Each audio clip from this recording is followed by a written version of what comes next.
নমস্কার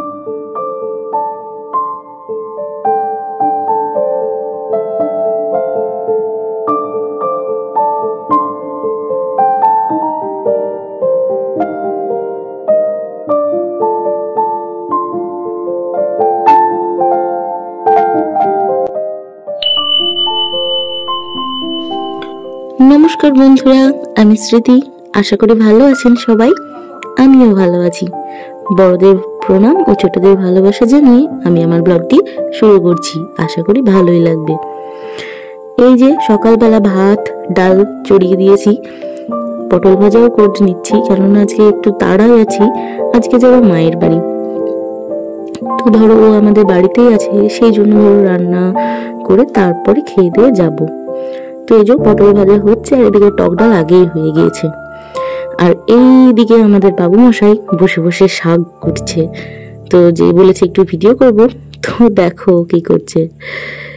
তো এইদিকে ধরো আর কাজগুলো বাকি আছে, তো ওইদিকে তরকারি চাপিয়ে দিয়ে আমি চলে গেলাম বাকি কাজগুলো করতে। সকালে ঝাড় দেওয়া হয়নি, তো সেই জন্য ভাবলাম একদম ঝাড় দিয়ে ঘরদোর মুছে নেব। তারপরে ধরো জামা কাপড়ও গোছানোর পালা আছে।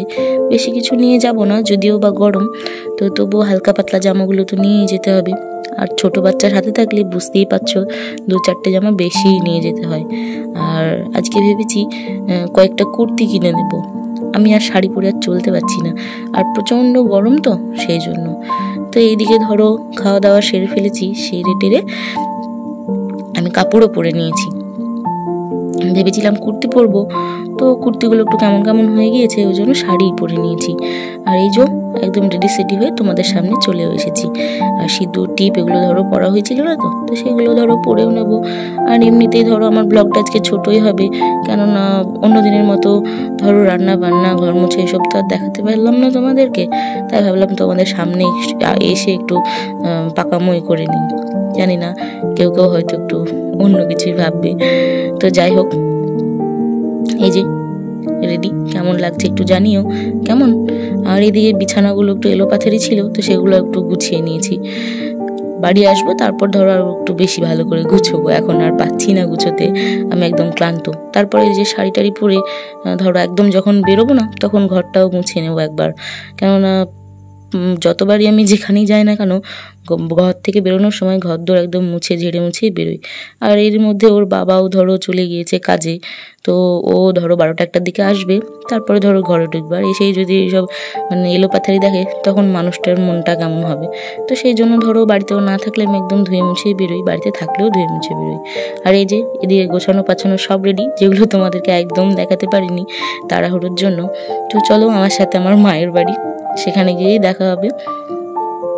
এই যে চলে এসেছি বাস স্ট্যান্ডে। এই যেই ভাবলাম তোমাদের সাথে একটু দেখা করে নিই। আর আমার ছেলে তো একদম আখের রস খাওয়ার জন্য একদম ভীষণ হয়েছিল, তো সেজন্য ওকে আখের রসও কিনে দিলাম, আর আমিও 1 গ্লাস খেলাম। এই গরমে আখের রস খাওয়া খুবই ভালো, আর খেতেও বেশ ভালোই লাগে।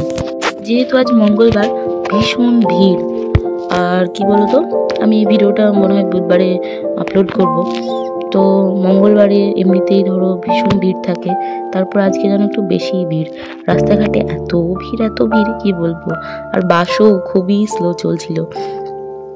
মানে আমি বেরিয়েছি বোধহয় 11:30 নাগাদ, আর বাড়ি এসে পৌঁছেছি 3টের সময়।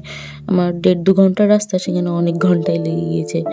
এদিকে আমার ছেলে বাসের মধ্যে তো ঘুমিয়ে গিয়েছে, আর পেছনে দেখো একটা কিউট মেয়ে, আমি ভিডিও করছি আর ও তাকাচ্ছিল। তো এই যে রাস্তায়, আর এই কৃষ্ণচূড়া গাছগুলাই এত ফুল ধরেছে, দেখতে এত সুন্দর লাগছিল, তো ভাবলাম তোমাদের সাথে শেয়ার করেই ফেলি। আর রাস্তায় আস্তে আস্তে গাছগুলো দেখে তো আমার ভীষণ ভালো লাগছিল।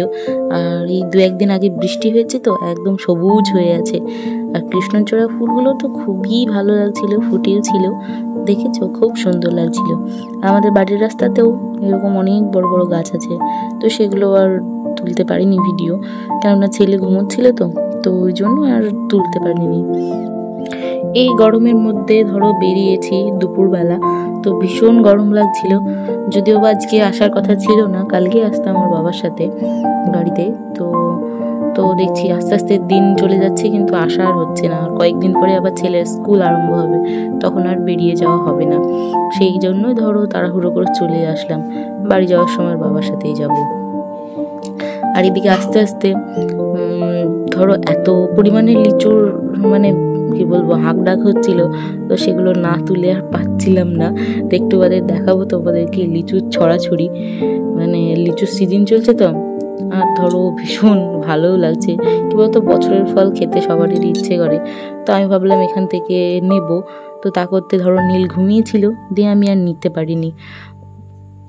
দিয়ে ধরো কি করব, এবার ছেলে তো আর বাসে শুয়ে দিয়ে যাওয়া যায় না, তো দিয়ে ধরো চলেই গেলাম। তো ডোমকলে গিয়ে ধরো আমাকে নিতেই হলো সেই লিচু। ছেলে তো ঝুল ধরেছিল, এই যে দাঁড়িয়ে আছে একদম বাস স্ট্যান্ডে, তো ধরো ভীষণ ঝুল ধরেছে লিচু নেবে। তো লিচু টিচু নিয়ে এই যে একটু শপিং মলে চলে গিয়েছিলাম, আর সাথে বান্ধবীও ছিল, ও ছিল ডোমকলে। তো ধরো দেখা হলো, দিয়ে চলে গেলাম দুজন মিলে। আর আমার ছেলে গিয়েই তো এটা ওটা নিয়ে ব্যস্ত, গাড়ি হ্যানা ত্যানা ওর যা যা কাজ ও ওই করে বেড়াচ্ছিল, আর আমি কিছু একটা নিলাম। কিছু একটা বলতে গিয়ে ছেলেরই নিয়েছি, আমার আর কিছু নিইনি। আর বান্ধবী যা বাজার করলো তাই নিয়ে সোজা চলে এসেছি। আর এত গরমের মধ্যে এসি রুমে ঢুকে যা আনন্দ পেয়েছি তা মানে বলার নেই। তো দুটো শপিং মলে গিয়েছিলাম, তো দুজনই চেনা মানুষের সাথে দেখা হয়ে গিয়েছিল। তো সেই দেখে ধরো আমার মনটা ভীষণ ভালো হয়ে গিয়েছিল। একজন তো ক্লাসমেট আর একজন ভাই টাইপের, সেরকমই ধরো। তো ধরো ঘুরে ফিরে শপিং মলে থেকে এখানে প্রায় 2-2.5 ঘন্টা থেকেছি, থেকে তারপরে বাইরে এসেছি। আর বাইরে এসে একদম গরম চেপে ধরেছিল। তো যাই হোক, হাওয়া টাওয়া খেয়ে ধরো চলেই যাব, এবার মায়ের বাড়ি সোজাই যাব, আর কোথাও থামবো না। তো এই যে টোটোয় উঠে পড়েছি, এবার চলো যাব। আর এই যে হাতে দেখছো লিচুর প্যাকেট, এটাও নিয়েছে, খুব কান্না করছিল, তো কিনেই দিলাম, আর খুব দাম। তো যাই হোক, বছরের ফল সবাই একটা দুটো করে খাবে বলে একটু নিয়েই নিলাম। আমি আর আমার ছেলে ধরো এই যে আসছি, চলে এসেছি বাড়িতে। আর বাড়িতে এসেই দেখছি আমার মা রান্না করেছে কাঁঠালের ঝাল, যেটা খেতে সব থেকে বেশি ভালো লাগে। আর ডাল, কাঁঠালের ঝাল আর ডাল হলে আমার আর কিছু চাই না, ভীষণ ভালোবাসি। তো আমার মা বাবা সব বসেই ছিল আমার জন্য।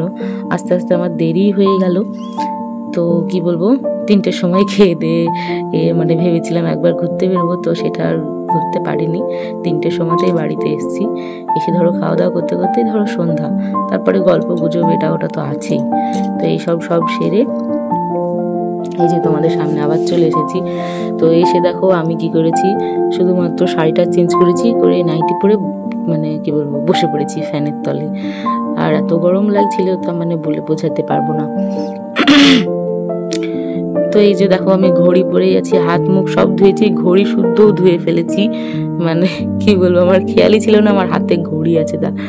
তো ঘড়িটা বোধহয় যাবে এবার ভোগে, তো অনেক কবছরই হলো ঘড়িটার, তো জানি না আবার কি হবে। ঘড়িটার ভেতরে মনে হয় জল হয়ে গিয়েছে, দেখলাম তখন। এখন জল ঢুকে হয়েছে না আমার হাতে থেকে ঘেমে ওরকম হয়েছে বুঝতে পারলাম না। তো চলো বন্ধুরা, আমার ভিডিওটা একদম শেষের পর্যায়ে চলে এসছে। আর আজকে কাঁঠালের ঝাল খাওয়ার সাথে সাথে আজকে দেখছি এই বাড়িতে তাই বলছি, পাকা কাঁঠালও রয়েছে। তো আমাদের গাছের কাঁঠালের সেই স্বাদ, আর হেভি স্বাদ, খেতে ভীষণ ভালো, ঝালও খেতে ভালো, আর পাকাও তো আরও সুন্দর মিষ্টি। তো রাত্রে ধরো রুটি, কাঁঠালের তরকারি, ওই যে দুপুরে হয়েছিল ওটা, আর এটা একটা সবজি, আর ধরো ওই যে কাঁঠাল পাকা। এই প্রথম বছরের প্রথম দিন খেয়েই নিলাম, ভীষণ ভালো লাগছে। অনেকদিন পর কাঁঠালের ঝাল রুটি খেয়ে আমার মনটা তো শান্ত হয়ে গেছে, চরম তৃপ্তি পেয়েছি কাঁঠালের ঝাল খেয়ে।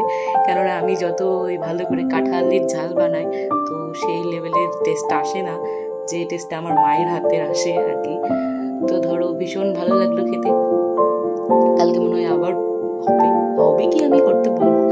তো কালকে চলো কি হয় না হয় সন্ধ্যের সাথে সব শেয়ার করবো।